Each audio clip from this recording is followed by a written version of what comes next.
Greetings.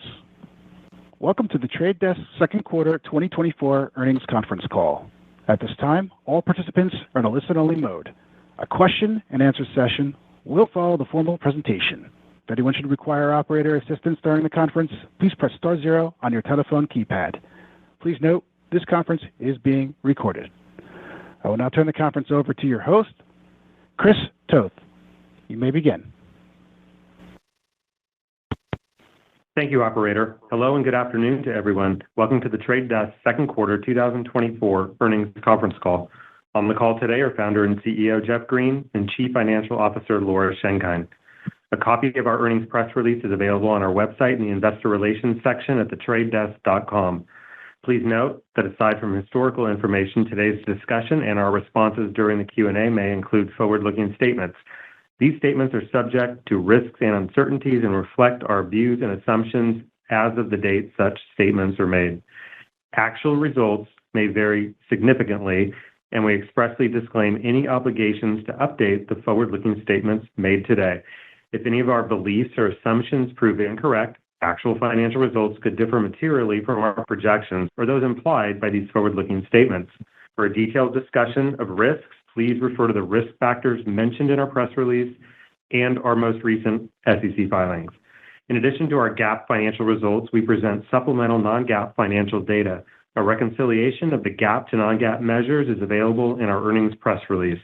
We believe that presenting these non-GAAP measures alongside our GAAP results offers a more comprehensive view of the company's operational performance. With that, I will now turn the call over to founder and CEO Jeff Green.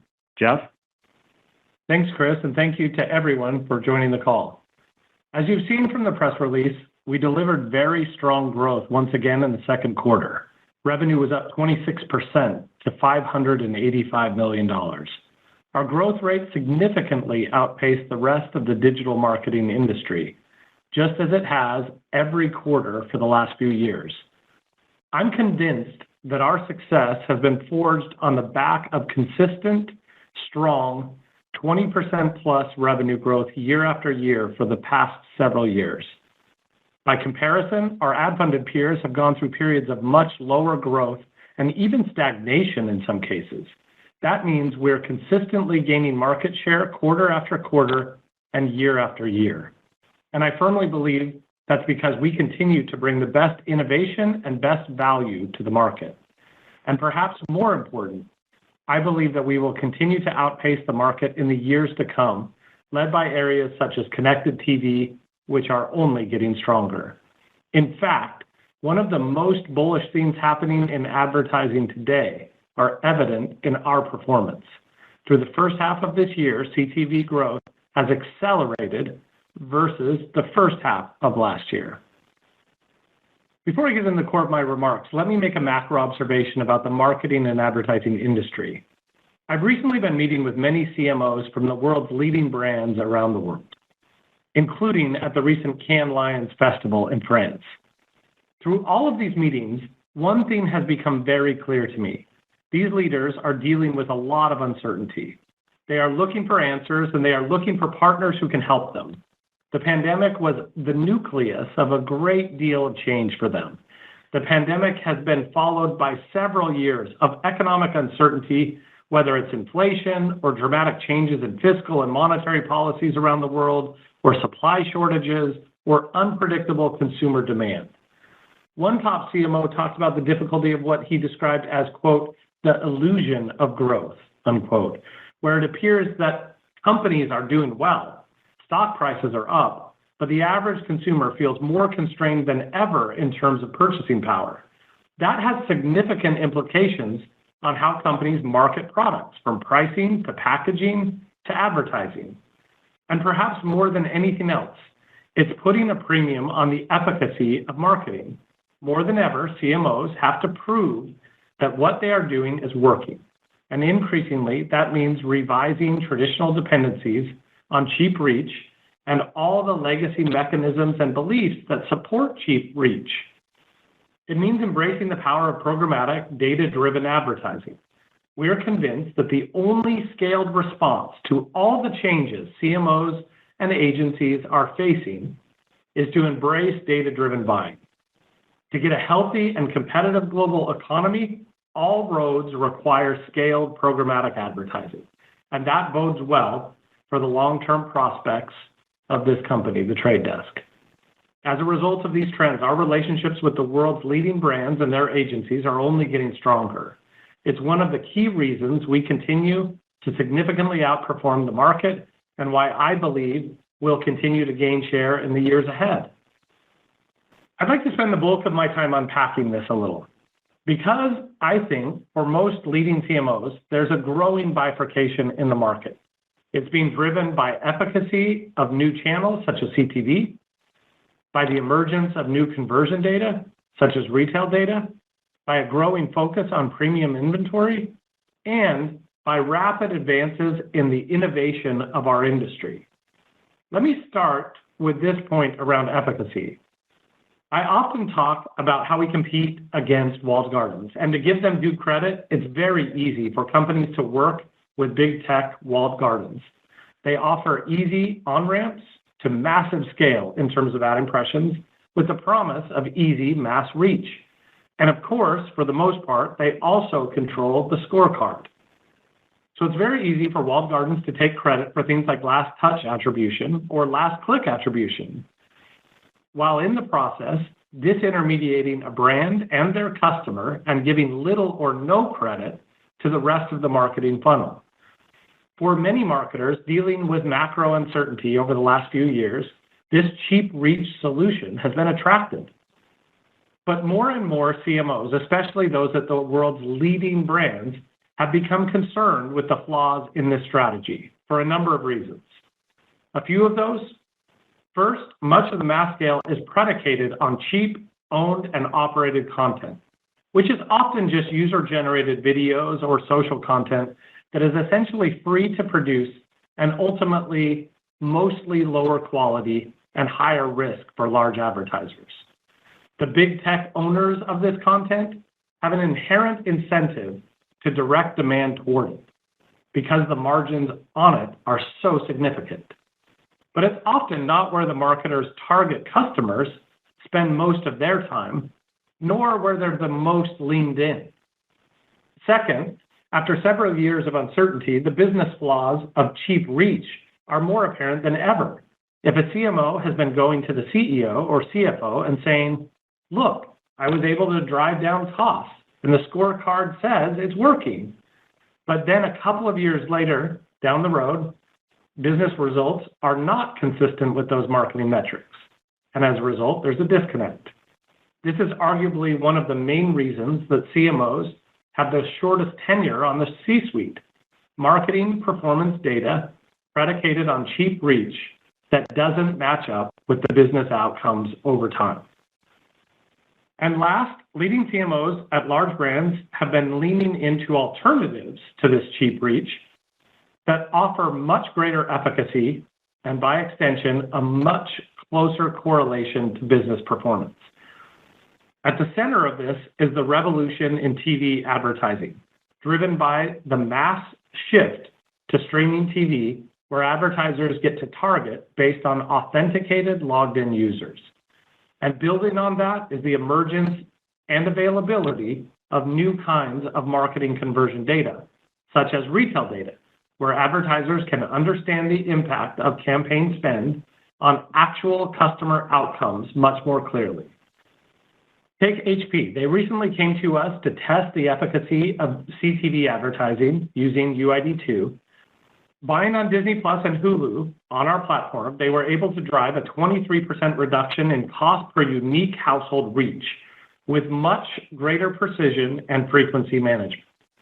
As HP's North America head of programmatic, Caitlin Nardi, said, and I quote, "Using the Trade Desk UID2 solution with our first-party data helped us increase our unique audience reach, boost our cost efficacy, and improve how we measure conversions and sales." That's a really great affirmation of the case for the efficacy of CTV, in part because of the embrace of UID2 by most of the major streaming companies. But layer in new data elements such as retail conversion data, and the story gets even stronger. Rossmann is one of the largest retailers in Germany. It's something like CVS in the United States. They worked with us to drive demand for one of their diaper ranges. Using CTV, they were able to drive 170% incremental reach improvement. In addition to that, they were able to understand with precision that every 1,000 impressions served resulted in 20 actual sales. That's a very impressive return on ad spend. They were also able to see the impact of using their own first-party data. When they used that data as their targeting seed, every dollar was between 3 to 4 times more likely to drive a sale. When you compare these kinds of efficacy results to the murkiness of cheap reach, it's easy to understand why CMOs are increasingly looking to unlock the power of programmatic on the open premium internet. Let me touch on this point too, the open premium internet. Since we last spoke, we put out a report, the Sellers and Publishers Report. The report kicked off more discussion in our industry than anything we'd ever put out there, and I encourage you to download it if you haven't already. The level of industry discussion actually surprised me, in part because I think the report highlighted many of the trends we've been talking about for some time, in particular, where value is shifting on the internet. One of the trends that report showcases is the massive shift over the last 4 years in terms of where consumers are spending their digital time. It used to be that consumers spend about 60% of their time within walled gardens and 40% on the open internet. That trend has completely reversed since the pandemic. Why? Well, in large part, it's because of the mass consumer shift to emerging premium open internet channels such as CTV and digital audio. In the US, over the last decade or so, consumers have doubled the time they spend in these two channels alone to around 5 hours per day, significantly more than they spend on social media. Companies like Spotify, Netflix, Disney, Warner Brothers, Discovery, and others have fundamentally changed the way that consumers behave.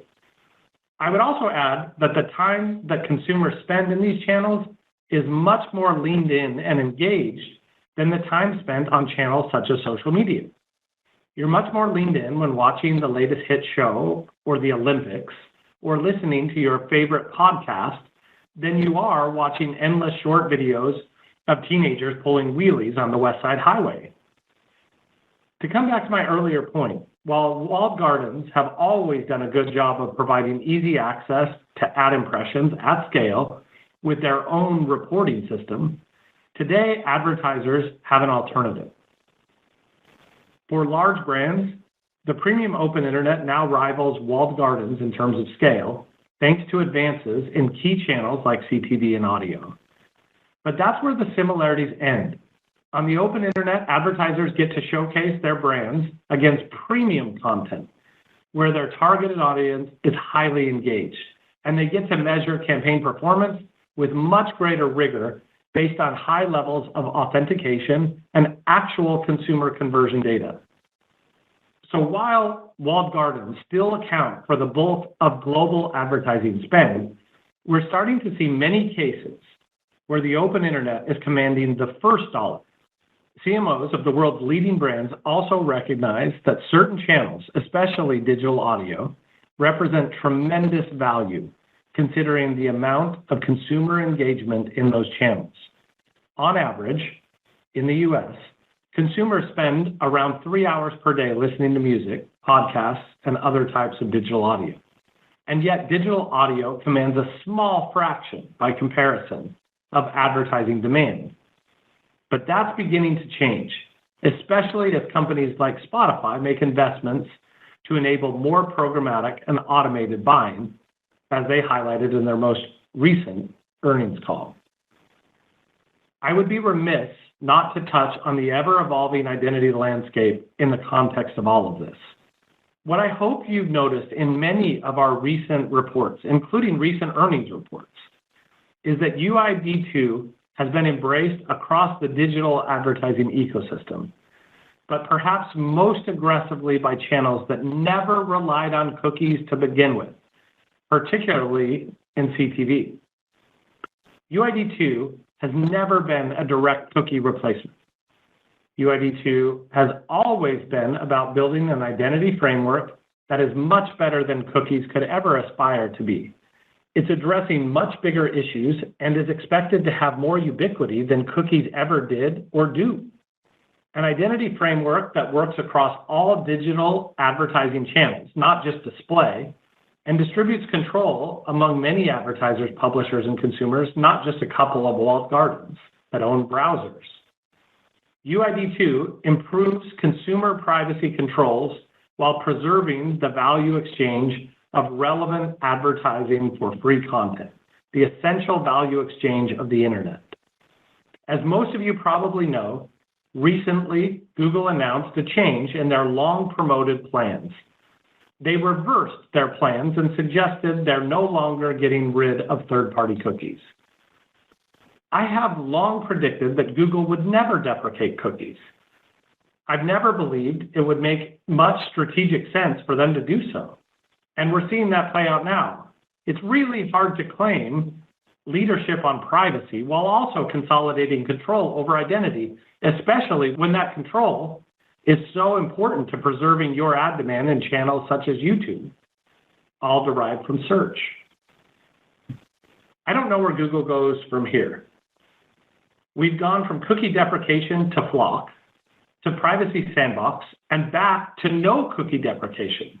If you're a company in the ad business that's dependent on Google, and there are many of them, this must be maddening. Understandably so. Google offered a not very compelling and often repeated argument to both the advertising industry and regulators, both regulators addressing privacy and competition. They argued that privacy sandbox complexity and deprecation of internet functionality was good for everyone. But for the Trade Desk, it doesn't really matter. Our plans haven't changed. We, along with many others, have created the new identity fabric of the open internet, one that is so much more fit for purpose than cookies could ever be. UID2 has already reached a critical mass of adoption, which has made it an essential identity signal. And UID2 continues to gain strong adoption across publishers, data partners, and advertisers. For example, Fox is scaling UID2 and OpenPath deployment across their entire digital portfolio, having started with Tubi 3 years ago. And in recent weeks, we've seen Roku and DirecTV adopt UID2. These are significant steps forward. Similarly, in Europe, EUID is gaining momentum with adoption from publishers such as Le Figaro in France and Reach in the UK, a publisher who boasts more than 130 UK newspapers, including the Mirror and the Express. All of this brings me to my third point, the value of innovation in our business. In order to help advertisers think about efficacy in new ways and to help them take advantage of the premium open internet where consumers are most leaned in, after years of development, we've launched our most ambitious platform to date, Kokai. Kokai allows our clients to deploy data about their most loyal customers and then use that data as a seed to grow and harvest the next generation of loyal customers. Kokai helps them target those new audiences across the many thousands of destinations that comprise the best of the open internet. And it leverages AI to help them make sense of the roughly 15 million ad opportunities we see every second, and the hundreds of variables associated with each one of them. And all of this happens in the context of what any given client's unique business growth goals are. I've been incredibly encouraged by the early results from Kokai. For those campaigns that have moved from Solimar to Kokai in aggregate, incremental reach is up more than 70%.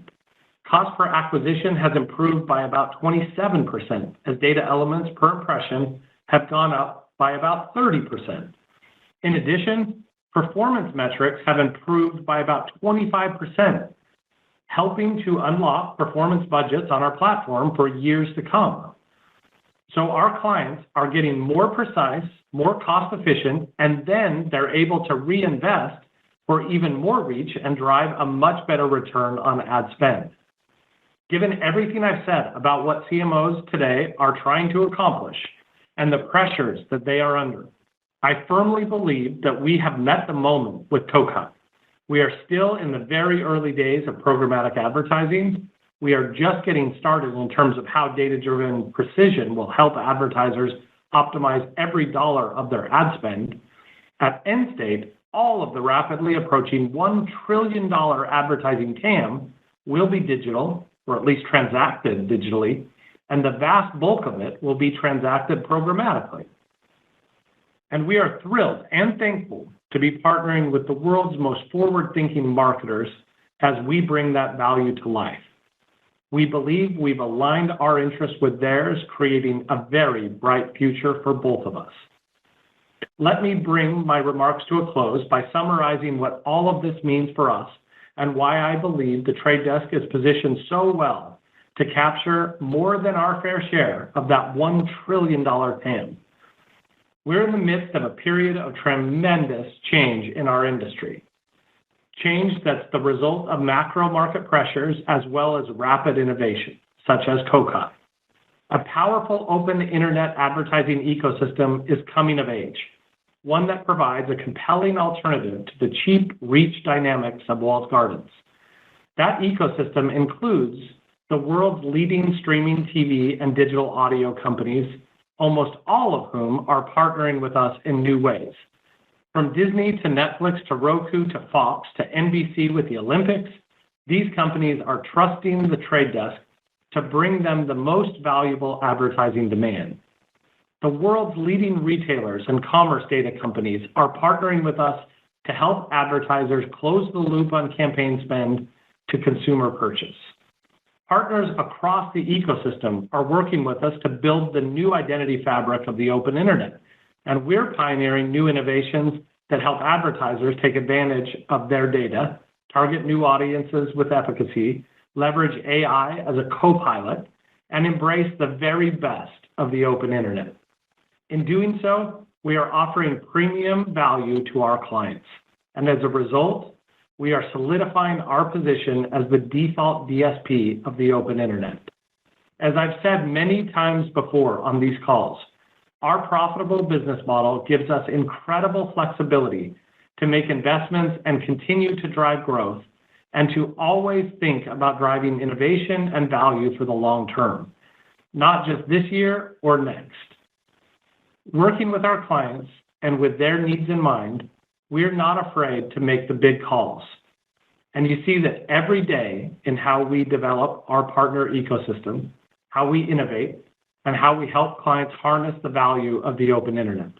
I could not be more excited and confident about the powerful alternative we provide to the marketplace today. With that, I'll hand it over to Laura, who will take you through more of the financial details. Thank you, Jeff, and good afternoon, everyone.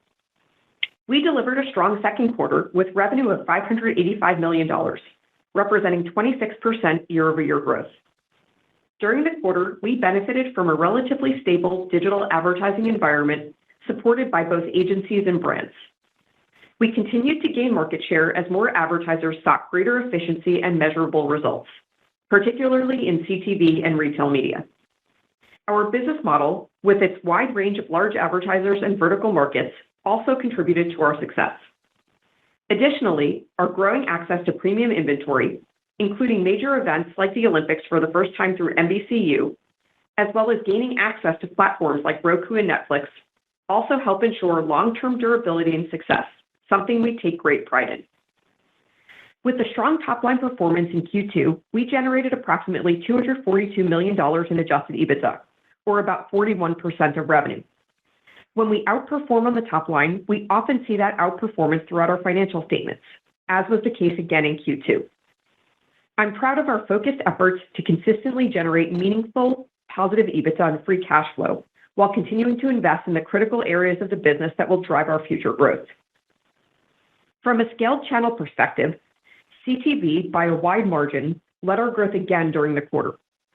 In Q2, video, which includes CTV, represented a high 40s% share of our business and continues to grow as a percentage of our mix. Mobile represented a mid-30s% share of spend during the quarter. Display continued to represent a low double-digit % share of our business, and audio represented around 5%. Geographically, North America represented about 88% of our business in Q2, and international represented about 12%. We're pleased that international growth outpaced North America for the sixth quarter in a row. Across both EMEA and Asia Pacific, CTV continued to drive our growth. While still small relative to the share of CTV spend produced in North America, we see significant opportunities to capture share in these verticals. In terms of the verticals that represent at least 1% of our spend, growth was broad-based again this quarter. We saw strong performance in the majority of our verticals, particularly in home and garden, food and drink, and shopping. Family and relationships and healthy living verticals were both below average. Overall, we continue to see healthy trends across our verticals, and we continue to believe there is opportunity for us to gain share in the verticals we serve. Turning now to expenses. Excluding stock-based compensation, operating expenses in Q2 were $363 million, up 19% year over year. While there are ample opportunities to achieve more leverage within our operating expenses, our primary objective remains on growing spend on our platform and gaining more share of the global advertising market. During the second quarter, we continue to invest in our team, our platform, and our infrastructure to support sustained growth. Thanks to our careful management of operating expenses in recent years, we are well positioned to innovate our platform, invest in cutting-edge technologies like AI, expand our teams, and further distance ourselves from competitors. Income tax expense was $27 million for the second quarter, driven primarily by our pre-tax profitability and non-deductible stock-based compensation. Adjusted net income was $197 million, or 39 cents per fully diluted share. Net cash provided by operating activities was $81 million for Q2, and free cash flow was $57 million. DSOs exiting the quarter were 90 days, down about 2 days from a year ago. DPOs were 75 days, down about 1 day from a year ago. We exited the second quarter with a strong cash and liquidity position. Cash, cash equivalents, and short-term investments ended the quarter at $1.5 billion. We have no debt on the balance sheet. In Q2, we did not repurchase any shares of our Class A common stock. We will continue to approach the repurchase program opportunistically, depending on market conditions and capital priorities. Now turning to our outlook for the third quarter. We continue to see strong spend in key areas, including CTV and retail media. We estimate Q3 revenue to be at least $618 million, which would represent growth of 25% on a year-over-year basis. We estimate adjusted EBITDA to be approximately $248 million in Q3. In closing, we are extremely pleased with our strong performance in the second quarter and throughout the first half of the year. The opportunity ahead of us has never been more promising. We are positioned within a large and expanding market, supported by a business model that consistently delivers robust top-line growth, significant profitability, and strong cash flow. With key growth drivers such as CTV, retail media, international expansion, a strong identity strategy, and a major product upgrade with Kokai, we remain confident and optimistic about our future as we navigate the second half of this year and look forward to 2025 and beyond. That concludes our prepared remarks. And with that, operator, let's open up the call for questions. Thank you. At this time, we will be conducting a question and answer session. If you would like to ask a question, please press star one on your telephone keypad. A confirmation tone will indicate your line is in the question queue. You may press star two if you'd like to remove your question from the queue. For participants using speaker equipment, it may be necessary to pick up your handset before pressing the star keys. One moment, please, while we poll for questions. Once again, please press star one if you have a question or a comment. The first question comes from Shyam Patil with SIG. Shyam, please proceed. Hey, guys. Congrats on another great quarter. Jeff, could you maybe provide your high-level thoughts on the current digital ad environment right now? And kind of going back to what you mentioned kind of at the start of the call, you know, what's allowing Trade Desk to continue to so meaningfully outperform everyone else and gain share? Thank you. Thanks, Shyam. Really appreciate the question. So first, let me just talk about our company before I talk about the macro environment. I don't know that I have ever been more proud of our team across the board, not just in our go-to-market teams, but of course our engineering team, and throughout the entire company. I don't know that we've ever been firing on all cylinders in the way that we are right now. And that has absolutely been essential in this environment because we've never had more change, especially in CTV in a 3 to 4 month period than we've had. All good things coming at us, just lots of opportunity, but responding to it all and adjusting to it all is something that I think our team has done really, really well. One thing that I do want to highlight at a macro level that I think makes us different than other players in the space is that we are not a destination and we are not sell side. So often we get compared to other companies that are dependent on ads, but they are destinations, whether they are an app or whether they're a mobile company or whether they're a website. People are trying to go to those destinations and then they have ad inventory that they have to sell in those moments. We are not a destination. We're a B2B company that represents buyers. So there's a big difference right now between the sell side and the buy side. And we're seeing some changes on the sell side in almost every category, but we are not on the sell side. We are on the buy side. And as a result of that, I believe that the Trade Desk is in a stronger position than we have ever been before. CMOs are facing a greater degree of uncertainty than they have generally, but it's really important, I think, to note that we see a relatively stable digital advertising environment, especially when we're comparing that to the macro. Nonetheless, CMOs are being asked from CFOs to deliver growth. The CFOs are saying we have to have real growth now, and it puts more pressure on the CMOs than ever. And of course, they're in an environment with inflation and some consumer weakness, and some higher interest rates, and a bunch of other macro things that investors know all too well. But those pressures are actually creating a better macro environment for us. All of those things, including some of the pressures on the sell side, create a buyer's market. And the pressures on CMOs create data-driven, rational buying. And they're looking to us to help them put their data to work and make more informed decisions. They're being asked to do more with less. They're being asked by their CFO to prove that the ROI is better. It's no wonder they're coming to us asking for joint business plans and saying, how can we build long into the future, especially when there seems to be no other company in the world more focused on the open internet and helping to monetize that for all the great premium content owners on the open internet, but of course, representing the buyer to help them figure out what is best for them. Of course, we're not immune to the macro changes that we've seen over the last few years, but we are convinced that with our model, our approach, and the fact that we're focused on the buy side, that we will continue to gain share in any environment. It is a buyer's market. We believe it always has been and always will be in digital advertising, and so as a result, we're in a better position than we've ever been before. Thanks, John. Thanks, Jeff. Okay, the next question comes from Youssef Squali with Truist. Please proceed. Great, thanks very much. Yeah, thanks for all the color on CTV. I'd like to double click on that if you don't mind. Can you talk a little bit about the competitive environment within CTV with the rise, particularly with the rise of Amazon Prime Video's ad business and the impact you're seeing on competitors, both in terms of CPMs or pricing and in terms of ad budget shifts? Thank you. You bet. Thanks so much for the question. So I just want to underline what I said in answer to the last question, which is that we are not a destination, which of course is a sell-side function where you're a content owner and trying to monetize that content. We're instead partnering with all of those and trying to figure out what to buy on behalf of the biggest brands in the world.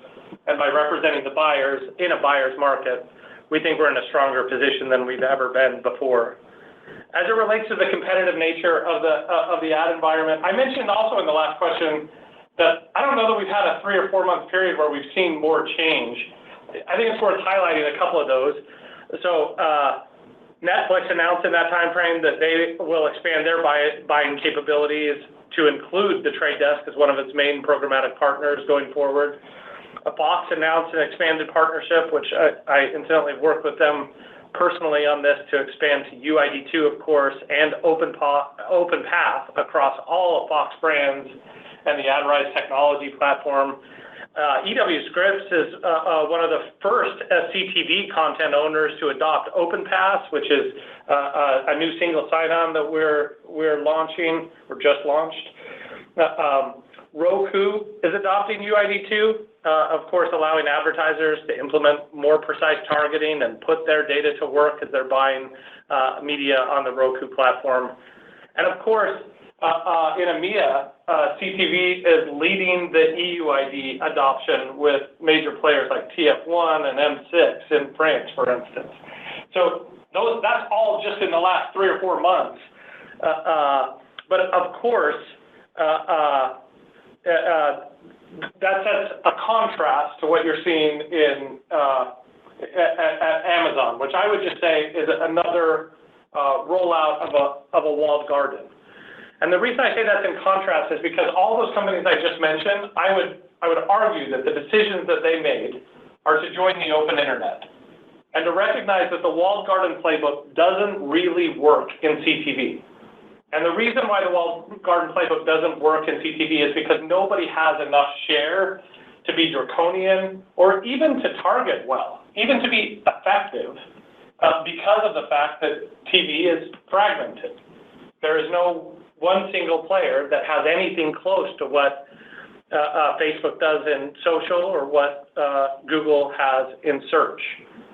So as a result, if you house a bunch of inventory there and then don't enable people to bring data to work from other places, it will not perform as well. And so it is true that more inventory has been coming online in CTV. But what sometimes I think gets lost, especially in discussions about CPMs, is that there is a greater desire for marketers to find their exact audiences than they've ever been, or than there has ever been. And they have to look across all these different pools of inventory in order to find the small pieces in each of them that give them the efficacy that they need to be effective and to put their dollars to work as effectively as possible. That's only possible when you're looking across the entire open internet. And when you consider the fact that perhaps our greatest strategic asset is that we are objective, that we don't own media, and so as a result, we can help the biggest brands in the world objectively figure out whether they should buy Hulu or Netflix or Spotify or Yahoo. And that objectivity is in greater compromise, I would argue, at Amazon than anywhere. And that's in large part because not only does Amazon have its own owned and operated inventory as it relates to CTV inventory, it also operates as the second largest search engine in the English-speaking world. And then it also competes in building products with almost every major advertiser in the world. So that conflict of interest, I think, makes it very difficult. But a biddable marketplace with price discovery, with competition and data is where everybody is heading. And I believe that there's no one better position to capture the value of that than us. Thanks for the question. Thanks, Youssef. Next question, John. The next question comes from Justin Patterson with KeyBank. Please proceed. Great. Thank you very much. Good afternoon. And Jeff, thanks for that LinkedIn post on chocolate chip cookies the other day. That was great. I guess now that the dust is settling on cookie deprecation and the privacy sandbox, how does your strategy and investment level really change around UID2 going forward? Thank you. Thanks so much, Justin. And next time we speak, I'll show you more photos. But appreciate the shout out, Ben, and appreciate the question today. First, I don't know that there's a lot more to say about cookies than what I've already said, only because, as was pointed out to me by somebody I was interviewing recently and respect a lot, he said, one of the things that I love about talking to you is it doesn't matter what clips I take from the past. They're always consistent. You said the same thing 4 years ago that you're saying today. I said in 2020 it was not a good idea for Google to get rid of cookies for them. And I stand by that today. And so because that message has been consistent, there's not a lot new to say. But just to reiterate some of the highlights, cookies were never the best technology to provide personalization, and in a privacy-centric environment, they need to be upgraded. It is not a surprise that Privacy Sandbox is dead, that when you complicate the open internet and deprecate it at the same time, and then ask the internet to make huge investments in it, even if you pay them $5 million each, it apparently doesn't work. And that is something that we predicted as they were rolling it out and offered that criticism in private and in public. But I want to be super clear, because occasionally this point gets lost despite the fact that we've made it again and again. We did not build UID2 as a replacement for cookies. It is way bigger than that. We actually wanted to build an identity framework that could live on irrespective of what Google or Apple or anybody else does. And if there's anything that we've learned from the changes in the last 4 or 5 years, it's that Google in particular, but also Apple, can't be trusted on these issues. And that anybody whose strategy is simply to depend on them and hope for the best, they ought to rethink or at least consider getting a backup plan. And so we built UID2 with the purpose of making something that could live irrespective of the decisions made at Google or Apple. And as a result, it's quickly becoming ubiquitous. Now, when I say it's becoming ubiquitous, I especially mean in CTV and in audio, in places where people are logged on. Where there are logins, UID2 has been extremely valuable, and it is quickly becoming ubiquitous. Where there are not logins, which includes in most browsers, namely Safari as well as Chrome, there's still a lot of work to do in creating authentication, consent, and personalization that makes the advertising effective enough to replace the CPMs the way that Google wanted to in deprecating cookies. I believe that's part of the reason why they have created some delay. But that also is a bit of a double-edged sword, because it could give publishers a sense that they can slow down and take their time, which is not a good idea, given the efficacy of things like UID2. In order for them to compete, they need to adopt a more sophisticated technology, which puts some pressure on them to continue to change. So hopefully this doesn't slow them down in that regard. But the bottom line for this, for us, is how does our strategy change as a result of cookie deprecation? Not at all. Thank you so much for the question. Thanks, Justin. Next question, John? Yes, the next question comes from Vasily Karasyov with Cannonball Research. Please proceed. Thank you. Good afternoon. Jeff, you spoke about what is going on in the connected TV market and short-term concerns because of Prime Video entering the space here. I wanted to ask you to talk about what will happen in the next 2 or 3 years in the midterm with all the premium inventory sources like Disney, Roku, and Netflix, and possibly others becoming more available on your platform. How does it impact your revenue growth trajectory in the midterm? Thank you. Thanks so much for the question. So I truly believe that the Trade Desk is in a stronger position than it's ever been. And I think we might be in the very best position of any player in the market to benefit from the changes in streaming and the move to connect television. I mention to the team all the time, I'm way more concerned about the tidal wave of opportunity being too big and us not being equipped to handle all of the opportunity that comes to us than I am that the wave doesn't exist or is too small. But if you step back for a second, I believe there's a macro changing of the guard that is happening. It used to be that the first dollar that went to digital went to Google and to Facebook. And that's partly because they built such easy on-ramps, partly because they had so much scale. They did a lot of things right. But that's changing for a bunch of reasons. And not least of which is that most of their content outside of search is not premium. It is user-generated content. And the only reason why I believe that got so many dollars is both because of the easy on-ramp, but especially because it had so much scale and there was nowhere else to go. Now there is. Now there's premium content, and that premium content is becoming more and more available. So when the largest brands in the world get to choose between a variety of different premium content owners, and then compare that with user-generated content with measurement that is somewhat suspect to them, it just becomes easier and easier for them to put the first dollar in the open internet, led by CTV and audio, which I would argue those two are the most premium content on the internet altogether. It's no wonder that as they put the first dollar there, that it creates this incredible opportunity for us. Now, for a long time, CPMs were very high for these content owners because there was scarcity of supply, especially early on in the pandemic.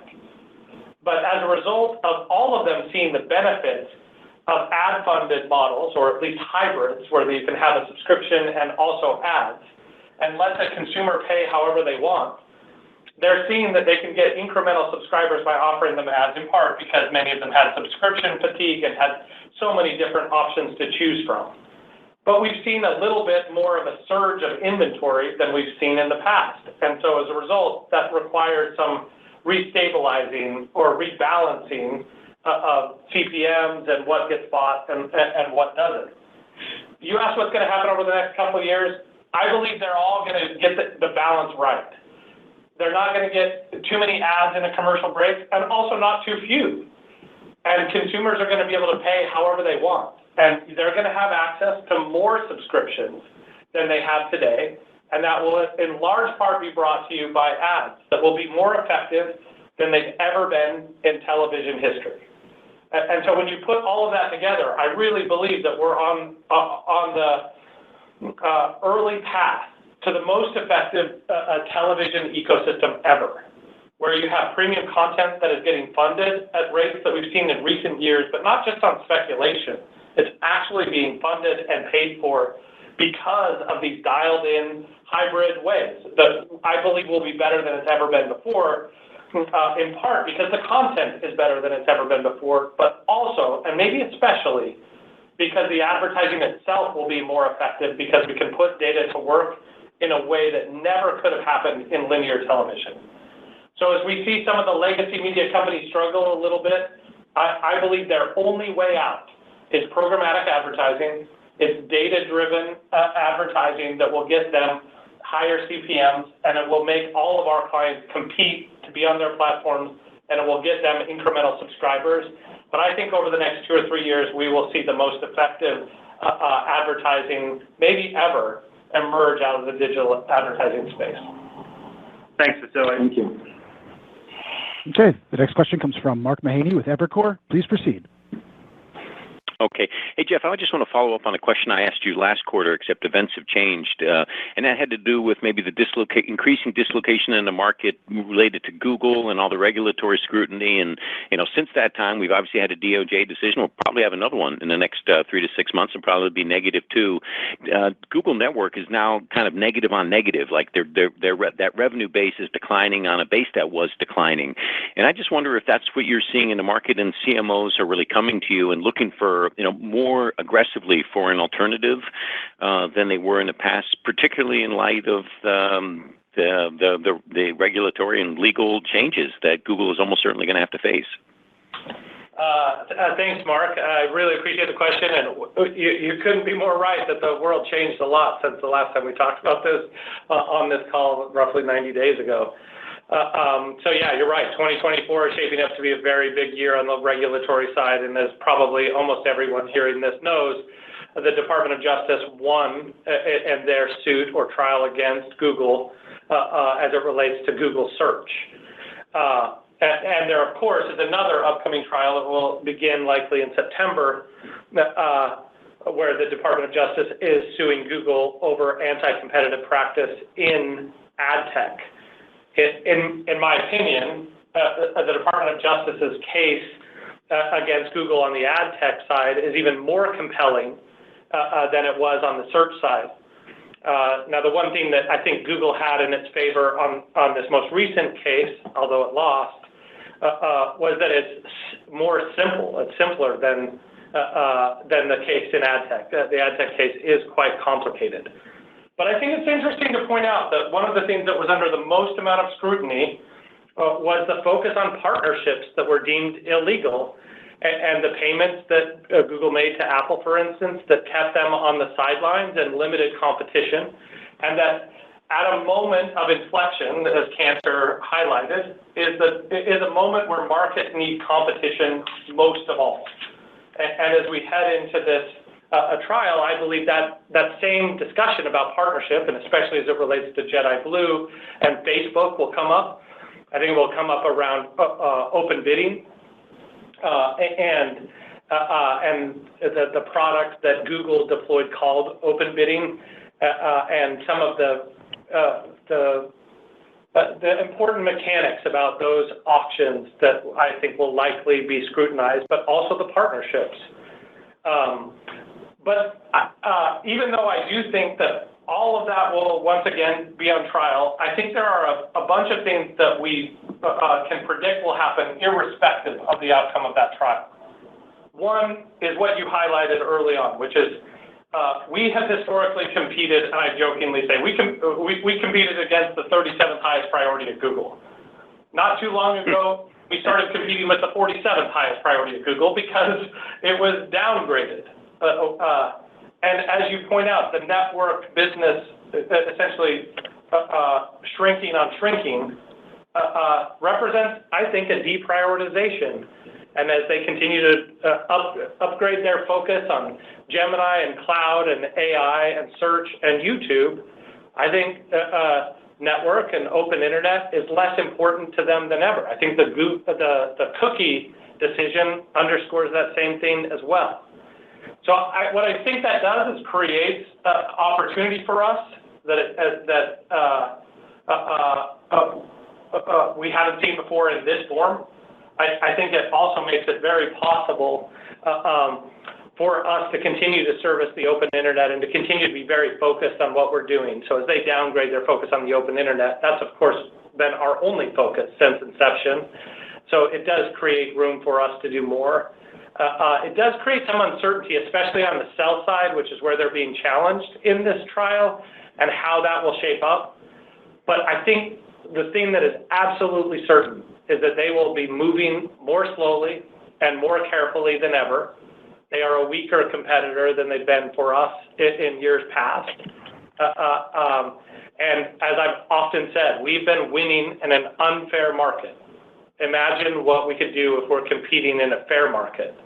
I think as a result of that, I believe we'll win no matter what the outcomes of this case are, but it will still be fun to watch. Thanks for the question. Thanks, Jeff. Next question comes from Shweta Khajuria with Wolfe Research. Please proceed. Thank you for taking my questions. I'll try two, please. First is on Netflix. Jeff, could you please give an update on where you are with their partnership, and how should we think about the timeline on scaling and perhaps potential contribution as we think about 2025? And then the second one is on your earlier comments a couple questions ago on Trade Desk being raised up in consideration by advertisers. So is it fair to assume that the ROIs that they're seeing, the advertisers are seeing now, are very comparable, either even higher than non-search social ad dollars that are placed, and that's why you're gaining share? Thanks a ton. You bet. Thanks for the questions. So first, about Netflix.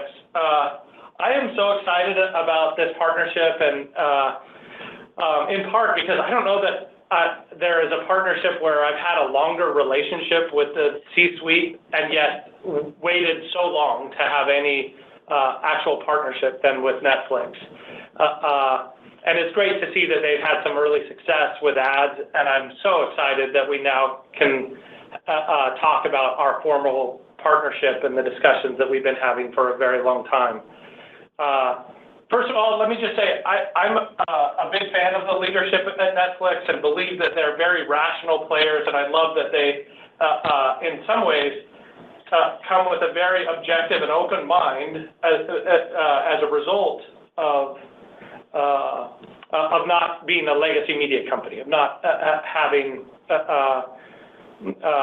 ever been in traditional media, but instead, of course, always been essentially a digital player.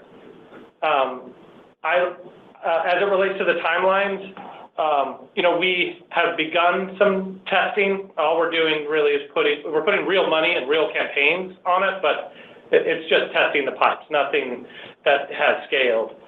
I think we'll start seeing that ramp up a little bit this year, but really it's in the next few years that I think we'll see it ramp up and really start to contribute to us and to them. But we'll spend the rest of this year sort of proving it out. And I think next year will be a very important year for the future of both of us and for the future of our partnership. So very excited about that. On the second question, where why is Trade Desk sort of rising in the consideration set for marketers?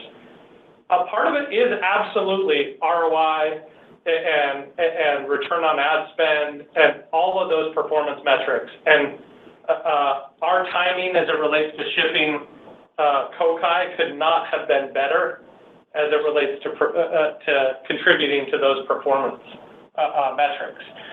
But it's also that premium content like Netflix or Spotify or so many others are coming online, and that as we have the opportunity to buy from more quality premium internet destinations, it creates more opportunity for marketers to see return and to be associated with the most premium content on the internet. And when they have more choices and they can put more data to work because of things like UID2, just the flywheel spins faster. While at the same time, I think they're just a bit more suspicious of the metrics inside of walled gardens, but also the content itself. That user-generated content has been under greater scrutiny, especially as more alternatives pop up. So it's a bit of a double-edged sword. Thanks so much for the question. Thanks, Jeff. Next question comes from Tim Nolan with Macquarie. Please proceed. Thanks very much. Another question on CTV. Hope you don't mind, Jeff. I'm sure you don't. Given the ongoing weakness that we've seen in linear TV, even through this reporting season through Q2, there was a flood of CTV ads on Amazon Prime earlier this year, and now we've seen Netflix and Roku and others open up to more programmatic CTV. I wonder if you could comment, are you seeing more on the appetite for the CTV sellers to really adopt biddable programmatic, not just delivery of programmatic ads, but actually using auction-based bidded decision programmatic tools? And if you have any observations from the upfront markets that I think are more or less done now, as to the seller's appetite toward bidded programmatic. Thanks. You bet. Thanks, Tim, for the question. So there absolutely is a greater desire to lean into biddable for both buyers and sellers. So most of television has been transacted over the last few decades, the same way that it was decades before that, which is martini lunches and handshakes and parties at the upfronts. But you buy in bulk, and it was quite literally broadcast. You buy an ad and it gets broadcast to all the people in a specific place watching a specific show. And shows were a proxy for audience. You bought football because they are more likely to drink the beer, but you didn't know anything about the user in an anonymized way or able to put any data to work. Biddable is the very best way to put that data to work, and it's the very best way to get higher CPMs for the content owners. So while at first they're a little reluctant because it's a foreign way of doing business, it's just unfamiliar to those in TV. But the math and the CPMs don't lie. And as a result, you're seeing more and more of them embrace that. And as CPM costs have been high, you're seeing the advertisers say, whoa, why am I paying 2 or 3 times what I used to in broadcast if I'm not getting better results or I'm not able to bring my data to work? So the tolerance to pay high CPMs, if you don't get something more, is lower than it was a year or two or three ago. And so as a result, both sides are pushing towards biddable, and the results are in, and it's showing that it is a more effective way to buy and sell. So I think you're going to see the trends push us more and more toward biddable. It does require a lot of work to get to manage fill rates and to do forecasting, and you're going to see companies on both sides, meaning buy side and supply side, continue to make big investments, in part so that we can continue to run upfronts, but those upfronts will look more like forward contracts than handshakes and parties. And those forward contracts can be always on, and they can operate in biddable environments where people just have a greater ability to choose, but they also can make commitments and intentions to spend at very large scale while at the same time getting the right to choose. So we'll see more and more of that in years to come, but the trend is definitely towards biddable. Thanks for the question, Tim. Thanks, Jeff. John, we have time for one more question. Absolutely. The next question is from Brian Pitts with BMO Capital. Please proceed. Thank you. Jeff, a lot of discussion around bringing demand to CTV, but any thoughts and timing around bringing more demand to retail media and how you see partnerships developing there? And then maybe separately, talk about LinkedIn posts. You recently said advertisers need an identity strategy and publishers need an identity and authentication strategy. How does Trade Desk best position itself to enable these strategies and transitions essentially for both sides? Thanks. Yeah, thanks so much. So on the retail media side, there is definitely an opportunity for us to continue to drive spend there. And I've mentioned before that I believe the two greatest threats to walled gardens and the bringing down of their walls are, number one, CTV, for all the reasons we've talked about on this call, and number two, retail media. And the retail media is important because it changes the measurement game. So a few times in the prepared remarks and in these comments, I've mentioned some of the flaws of measurement inside of walled gardens. But if you're actually connecting the ads that you showed to a specific user and then the purchase that they make later, it becomes much more irrefutable to show the connection between the ad shown and the purchase. And retail just has tremendous promise for that.